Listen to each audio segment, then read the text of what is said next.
Salut tout le monde, bienvenue dans cette toute nouvelle vidéo, j'espère que vous allez bien, c'est David K. Aujourd'hui on continue de partager mon expérience de collectionneur Pokémon, de ma collection actuellement avec, comme vous pouvez le voir, quelques cartes MTG. La question en titre c'était que faire actuellement de ces cartes MTG. Je vais pas vous dire quoi en faire, je vais vous dire ce que moi je vais en faire. Encore une fois, je vous partage mon expérience et je ne vous invite pas à faire la même chose. Je vous invite toujours à aller chercher l'information par vous-même et à faire ce qui vous paraît le plus sensé et le plus cohérent.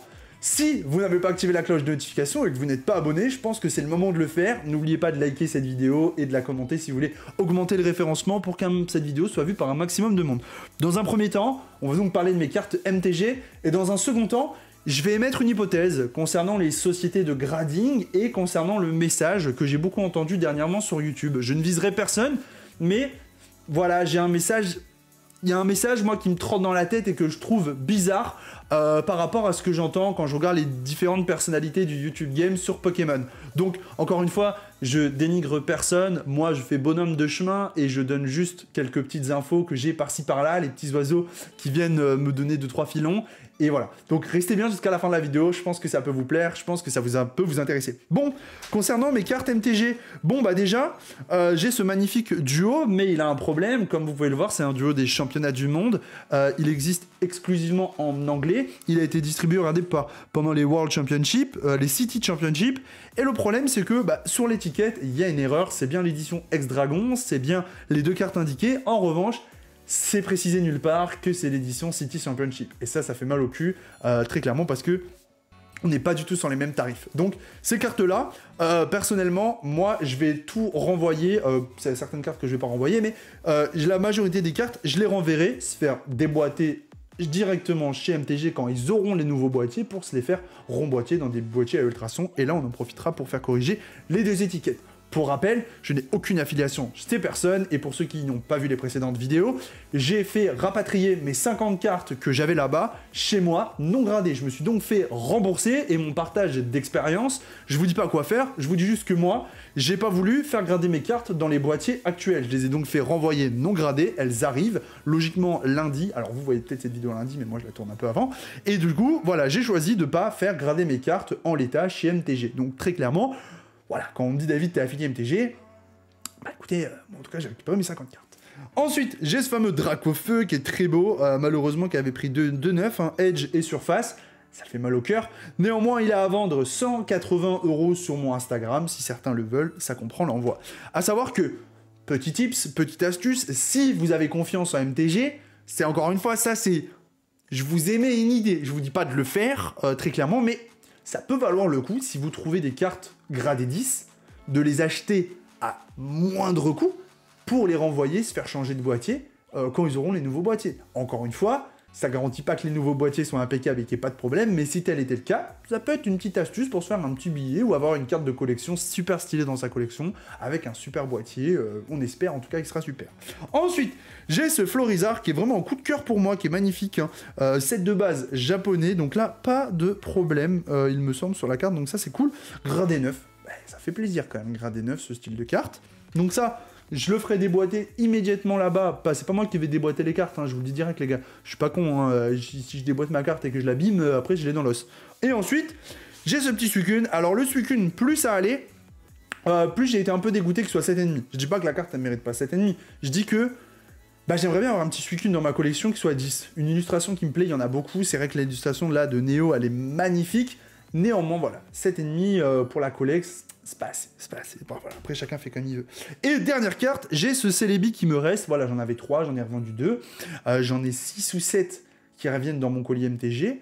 Donc, voilà. Néanmoins, c'est une carte qui est magnifique et que j'adore, les gars. Donc, ça, très clairement, je la renverrai là-bas, se faire changer de boîtier. Personnellement, vous l'avez donc compris, sur l'ensemble de mes cartes MTG, aucune ne restera dans l'ancien boîtier. Aucun intérêt de les laisser dans un boîtier qui peut s'ouvrir visiblement, et encore une fois, je vais pas les déboîter moi-même. Je prendrai pas le risque, même si certains diront que c'est facile, voilà, moi je déboîte pas mes cartes, je les renvoie là-bas, ils changent des boîtiers, on n'en parle plus. Ensuite, on va passer à la seconde partie de cette vidéo, où, alors attention, encore une fois, ces suppositions, on va pas se mentir, je vais jeter un peu un pavé dans la mare, je vous dis juste mon ressenti, je le partage, c'est mon expérience, ça veut pas dire que j'ai raison. Avant de débuter mon expérience, sachez que je vais ouvrir un demi-display évolution céleste dans les prochains jours sur la chaîne, encore une fois, ça like, ça commente. Je fais le maximum en termes de budget, de ce que je peux investir pour ouvrir sur la chaîne. C'est-à-dire que, oui, je fais pas des ouvertures tous les jours, mais j'essaie d'en proposer très régulièrement tout de même, donc je compte sur vous pour liker et utiliser mon code DavidK sur le site JapanTCG, bien sûr, si vous êtes fan du japonais, n'hésitez pas. Alors, les gars, avant de parler de ça. Ça faisait déjà quelques semaines, mois, alors à savoir que dans la chronologie des choses, il y a eu le drama PCA pour les dizaines de milliers d'euros de cartes perdues, et ensuite il y a eu le drama MTG. Ces dramas, ils sont certainement fondés, je ne suis pas Dieu, je ne dirai pas qui a raison, qui n'a pas raison, néanmoins, il a été mis en évidence qu'il y avait des problèmes, que ce soit chez PCA ou chez MTG. Maintenant, ça fait quand même un moment que je regarde les vidéos YouTube, hein, tous les jours, j'aime bien cliquer, regarder ce qui se passe sur Pokémon. Et ça faisait déjà un moment que j'entendais « Ne gradez pas vos cartes, patientez, actuellement on n'a pas de société de grading à la hauteur. » Ok, alors j'écoutais ça, c'est vrai que je l'entendais un peu à droite à gauche, très bien, d'accord, tout le monde a le droit de son avis, il a le droit d'avoir son avis et de dire ce qu'il pense, il n'y a pas de souci sur ça. Ok, jusque-là, pas de problème.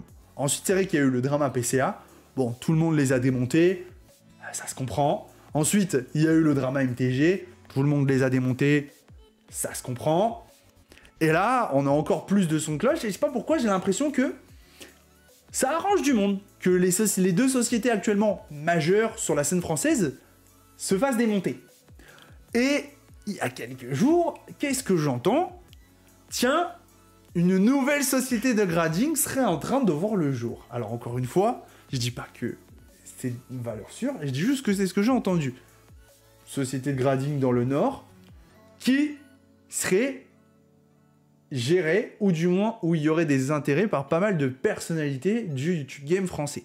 Donc, moi quand j'entends ça, je vise personne, mais je dis juste que je me sens un petit peu, peut-être, manipulé.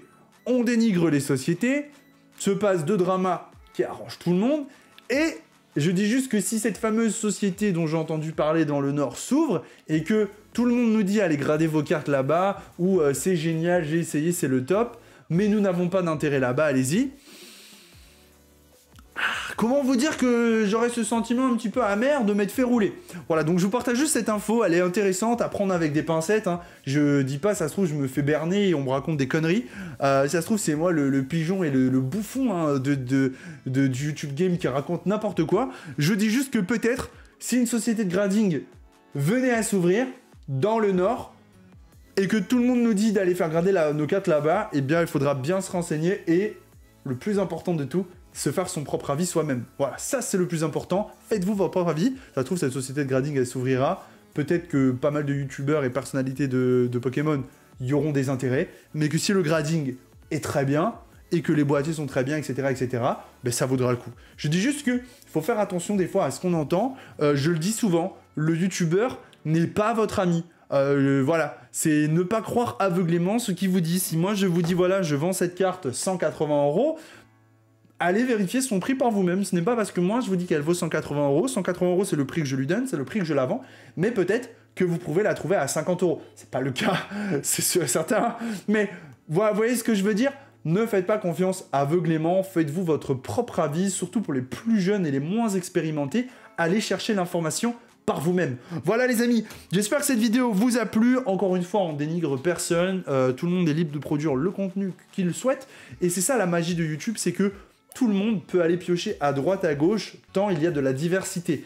Merci à tous, passez une excellente journée, j'espère que cette vidéo vous a plu, je vous invite à vous abonner et à liker. C'était DavidK pour la communauté, pour ma chaîne YouTube. Peace.